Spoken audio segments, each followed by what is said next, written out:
Selamat pagi Bapak Ibu Saudara sekalian yang dikasihi dalam Tuhan Yesus Kristus. Selamat bergabung kembali dalam Sukacita Pagi. Saudara, seringkali orang percaya bingung menentukan apa yang ingin diminta kepada Tuhan, bahkan sampai membuat orang tersebut sulit mengimani doanya. Salah satu pengajaran yang Tuhan Yesus sampaikan kepada Bartimeus, ini menarik kita renungkan pagi ini. Saya ambil dari Markus 10 ayat 51, dikatakan demikian. Tanya Yesus kepadanya, "Apa yang kau kehendaki supaya aku perbuat bagimu?" Jawab orang buta itu, "Rabuni, supaya aku dapat melihat." Renungan pagi ini saya beri judul, Doa yang Terbuka dan Jujur. Tuhan Yesus, saudara, senang dengan pengajaran yang isinya mengungkapkan keinginan hati para murid. Selain dengan para rasul, ini sudah pasti, kita lihat Tuhan juga bercakap-cakap dengan Nikodemus, perempuan Samaria, dengan Marta dan Maria di rumah mereka, atau juga dengan Zakheus. Pembicaraan dengan Bartimeus singkat saja ya, karena langsung ke poin utama. Apa yang Bartimeus mau supaya Tuhan perbuat baginya? Pertanyaan Tuhan itu sebetulnya menguji Bartimeus. Apakah Bartimeus masih sama dengan permintaan awalnya atau sudah berbelok ya sewaktu dia berteriak-teriak itu sebelumnya? Sebab Tuhan Yesus mengetahui hati karena Dia Allah, tetapi Dia ingin kita menyampaikan isi hati dengan jujur. Lihat bahwa Tuhan memungkinkan adanya kesempatan itu ya.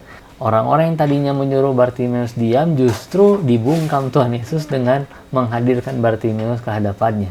Tuhan tahu isi hati Bartimeus sejak di ayat 47 ya, dikatakan ketika didengarnya bahwa itu adalah Yesus orang Nazaret, mulailah ia berseru, "Yesus anak Daud, kasihanilah aku."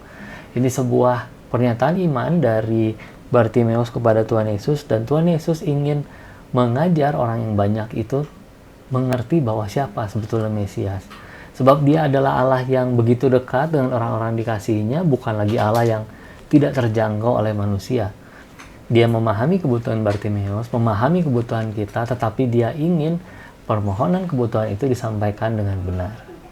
Orang di sekitar kita, saudara, mungkin bersikap seperti orang-orang di sekitar Bartimeus. Kita disuruh berhenti memohon. Jangan mohon itu, jangan minta itu. Salah itu ya. Di ayat 48 dikatakan banyak orang menegur dia supaya diam. Tetapi seperti yang Bartimeus utarakan, sampaikanlah, saudara, isi hati dan pikiran kita dengan jujur kepada Tuhan dan terus-menerus. Pertanyaan Tuhan Yesus, saudara, dan mujizat yang diberikannya di ayat 52 dikatakan bahwa pergilah, imanmu telah menyelamatkan engkau. Pada saat itu juga melihatlah ia, lalu ia mengikuti Yesus dalam perjalanannya.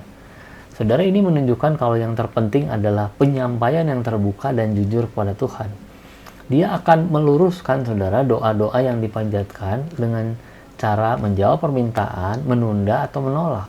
Tapi dia akan mengarahkan kita supaya berdoa dengan benar. Bagian kita adalah menyampaikan isi hati dengan terbuka dan jujur kepadanya. Seringkali orang tidak mau jujur kepada Tuhan, tidak mau terbuka. Tapi melihat dari Bartimeus, saudara, kita harus teguh dan kita harus terus jujur terbuka kepada Tuhan. Mari berdoa, saudara.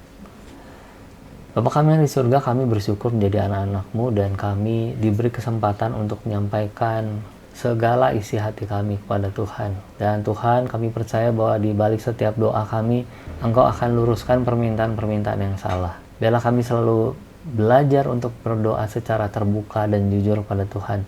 Karena hanya Engkau lah tempat satu-satunya yang mendengar semua doa-doa kami. Terima kasih Allah Bapa, dalam nama Tuhan Yesus. Amin. Damai sejahtera dari Tuhan Yesus Kristus menyertai.